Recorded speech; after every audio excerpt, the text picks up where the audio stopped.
remercier tout le monde pour se connecter à notre vidéo dans laquelle on va présenter l'un des courants littéraires français du XVIIe siècle. Il s'agit du classicisme dont on va préciser les caractéristiques principales. Le classicisme, qui est l'une des époques culturelles les plus brillantes de l'histoire de la France, est une expression idéologique et esthétique de la monarchie absolue, notamment dans son art poétique. Nicolas Paulo fait une synthèse de tout ce qui constitue le style classique. Venons-en à présent à la question des caractéristiques du classicisme. L'esthétique classique est fondée sur trois facteurs essentiels: le rationalisme, l'imitation de la nature ou de l'antiquité et les règles des trois unités. En premier lieu, le classicisme établit la suprématie de la raison qui s'exerce par des règles. Ça veut dire aussi que la raison nécessite à la fois de se soumettre à la mesure, à l'équilibre et notamment pas à l'émotion et pas au chaos baroque. Grâce à quoi l'art classique doit éliminer tout ce qui est extravagant et monstrueux. En second lieu, ce qui est relatif à la vraisemblance ainsi qu'à la bienséance et l'imitation des anciens avec modération et discernement ou l'imitation de la nature. La vraisemblance et la bienséance sont à la base de l'imitation de la nature.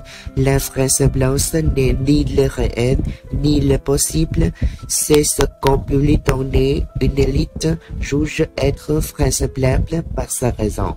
Une telle notion est extrêmement incertaine et nous nous expliquons pourquoi les écrivains classiques traitent d'une façon différente et libre les sujets empruntés à l'histoire ou à la mythologie. La bienséance inclut des préceptes moraux, bannir ce qui choque la pudeur ou même la sensibilité, des préceptes techniques, tenir compte du temps, des morts, du rang des personnages. Des préceptes esthétiques, ne pas mêler le sérieux et le plaisant. Pour l'imitation, les écrivains ont besoin de modèles et de maîtres. Pour eux, ce sont les anciens. Et là, tous les rangs classiques sont solidaires. Tous affirment la nécessité de s'inspirer de leur exemple, de suivre leurs préceptes et même de puiser des sujets et des images dans leurs œuvres ou dans l'histoire antique.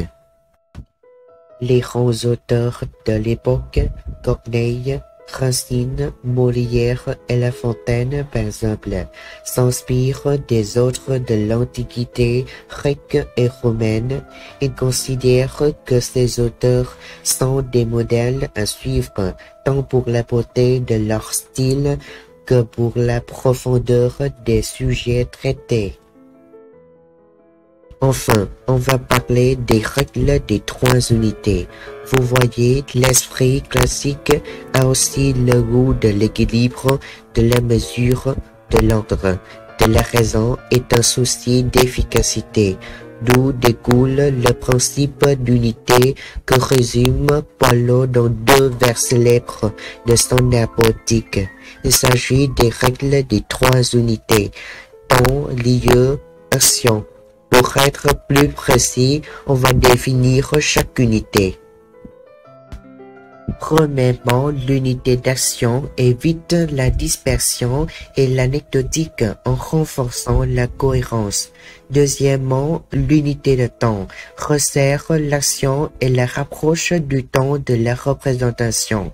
Troisièmement, l'unité de lieu cherche à faire correspondre le lieu de l'action et le lieu scénique.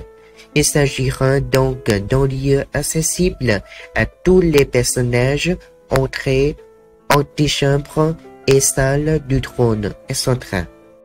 On va arriver à la fin de ce cours sur le classicisme.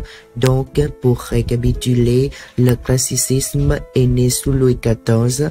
D'abord, le classicisme est appuyé sur trois facteurs principaux comme le rationalisme, l'imitation de la nature et de l'antiquité, ainsi que les règles des trois unités. Alors, c'est tout pour cette vidéo. On espère qu'il vous a plu et vous apporter les informations intéressantes. Encore une fois, remerciez tout le monde pour l'attention.